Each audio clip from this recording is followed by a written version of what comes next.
Yo, deuxième vidéo sur le confort, il me semble. Oui, c'était le confort.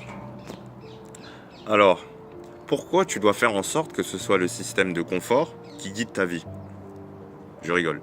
Pourquoi tu dois faire en sorte que ce soit le système d'inconfort, ou plutôt le système d'adaptation et d'évolution qui guide ta vie?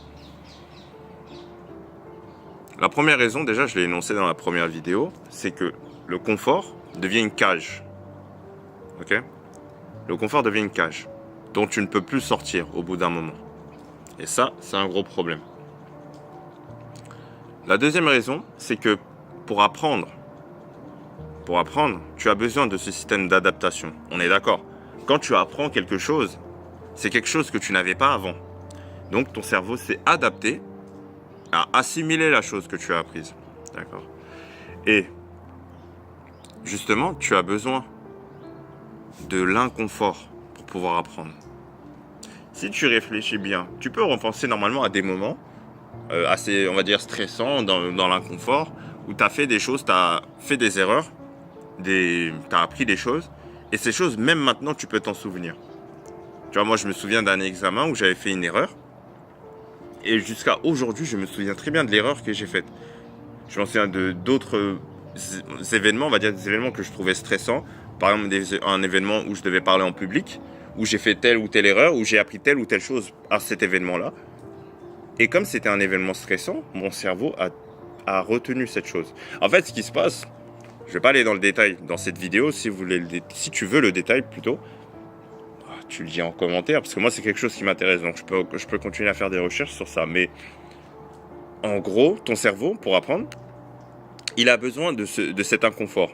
Quand tu vas ajouter cet inconfort, cet enjeu, cette chose qui va marquer ce que tu viens d'apprendre, ton cerveau il va libérer de la dopamine et de l'acétylcholine, ce qui va faire en sorte de vraiment marquer la chose dans ta tête que tu viens d'apprendre. Et ton cerveau, parmi toutes les choses pendant que tu dors, parmi toutes les choses que tu as vues pendant la journée, il y a cette chose qui a été marquée et il sait que ça, tu dois le garder en mémoire. Ça, tu dois le garder, c'est important. Ça, on doit apprendre. Ça, on doit évoluer pour cette chose-là. Okay? Donc, c'est pour ça que l'inconfort, et donc faire en sorte d'avoir le système d'adaptation et d'évolution qui guide ta vie, va te permettre d'évoluer. Et c'est ça que tu veux. C'est ça que tu veux. Une troisième raison, c'est que, en fait, sur le long terme, avoir ce système qui prend les rênes de ta vie te permet d'avoir beaucoup plus de possibilités. Il y a beaucoup de choses qui vont se présenter à toi et qui auraient pu se présenter à toi si tu laissais le système de confort guider ta vie, mais que tu aurais sûrement pas choisi. Je vais te faire un exemple. Imagine quelqu'un qui est habitué donc à fuir l'inconfort, entre guillemets, de toutes les manières possibles. Et cette personne, on lui propose, tout à l'heure j'ai parlé de parler en public, allez, on lui propose de parler en public. Vu qu'elle est habituée à choisir la zone de confort, à rester dans le chemin qu'elle connaît, quand on lui propose ça, elle sent un stress. Elle se dit mais pourquoi je ferais ça, ça me sert à rien, en plus je sais pas parler, ceci, cela. Sa première réponse, ça va être de la peur. C'est logique, c'est quelque chose qu'elle connaît pas. Le truc, c'est que si cette personne avait choisi de laisser le système d'adaptation guider sa vie, c'est-à-dire que de manière générale, elle avait fait en sorte d'inoculer du stress pour habituer son corps à pouvoir répondre, on va dire de manière positive au stress, elle serait plus capable d'accepter ce genre de perspective, parce que cette capacité à pouvoir parler en public va peut-être lui donner des relations, peut-être qu'elle va trouver un job grâce à ça. Enfin, tu vois, en fait, il y a plein de choses qui peuvent découler de ça. Je sais pas, c'est un exemple aléatoire, et justement, le nombre de possibilités, de perspectives que tu peux t'offrir grâce à ce système d'évolution est infini. Par contre, quand tu choisis ce système de confort, ça te force à rester dans ta cage. Donc en fait, ce qui se passe, c'est que tu es activement, quand tu vas dans ton confort, tu restes dans ta zone de confort, dans ta cage, tu es activement en train de saboter le futur toi. Tu l'empêches de pouvoir accepter de nouvelles perspectives, parce que il n'est pas adapté, on va dire neurobiologiquement parlant. Je sais pas si ça se dit ça, mais il n'est pas adapté. Moi, je pense pas que les gens que tu vas, par exemple, les gens que tu vas trouver courageux, qui ont confiance en eux, etc. C'est pas des gens qui sont nés comme ça. C'est des gens qui ont un cerveau qui est adapté à ces situations-là et qui vont réagir de cette façon-là parce qu'ils ont déjà été mis dans ces situations-là. Quelqu'un qui a souvent fait des présentations à l'oral, il a beaucoup plus l'habitude, il s'est déjà mis dans ces situations de stress-là et donc forcément, quand toi tu vas le voir, tu vas te dire « Ah ben lui il est confiant donc c'est pour ça qu'il peut faire ça ». Mais non, en fait, il s'est déjà adapté à ces situations-là, son cerveau s'est déjà adapté et du coup, il peut les faire sans ressentir le stress que toi tu vas ressentir en le faisant parce que toi t'es pas habitué, t'es pas adapté.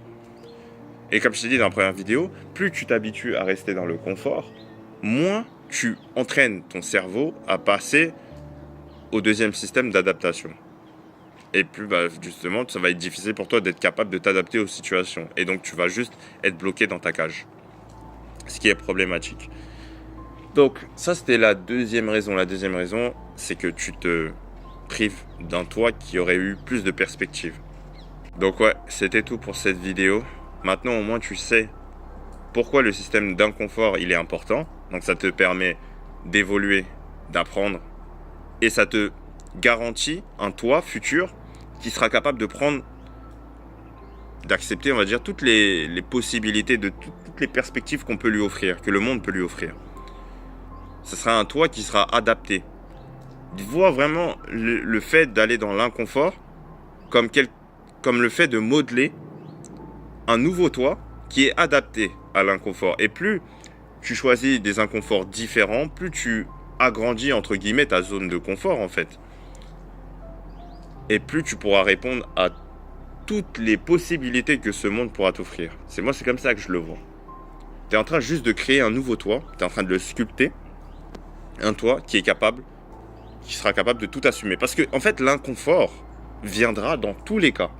Tu vois, ça me rappelle la phrase de Wim Hof, il me semble, qu'on appelle l'homme de glace, qui dit « Si tu ne choisis pas le froid viendra à toi. » Quelque chose comme ça. Il le dit en anglais, je l'ai traduit rapidement. Je ne m'en souviens plus exactement comment il le dit, mais si tu ne choisis pas le froid viendra à toi. Ce qui veut dire, c'est que le stress, l'inconfort, ça viendra toujours dans ta vie. Dans ta vie, il y a toujours un inconfort que tu n'as pas choisi qui viendra. Et l'idée, et c'est ce que je disais aussi dans la vidéo sur le froid et les bienfaits du froid et le mindset aussi, c'est que tu dois t'inoculer du stress, de l'inconfort quotidiennement. Ça ne veut pas dire que tu dois faire que ça de ta journée, mais il faut un minimum. Il en faut un minimum. Comme ça, tu es en train de créer un toi qui, lui, sera capable de gérer l'inconfort que tu n'as pas choisi. Qui, lui, sera capable de choisir parmi toutes les perspectives que le monde peut lui offrir, même si ces perspectives vont inclure du stress, de l'inconfort. Ne te prive pas de ton toi qui serait capable de faire ça. Ce serait vraiment dommage. C'était NZ.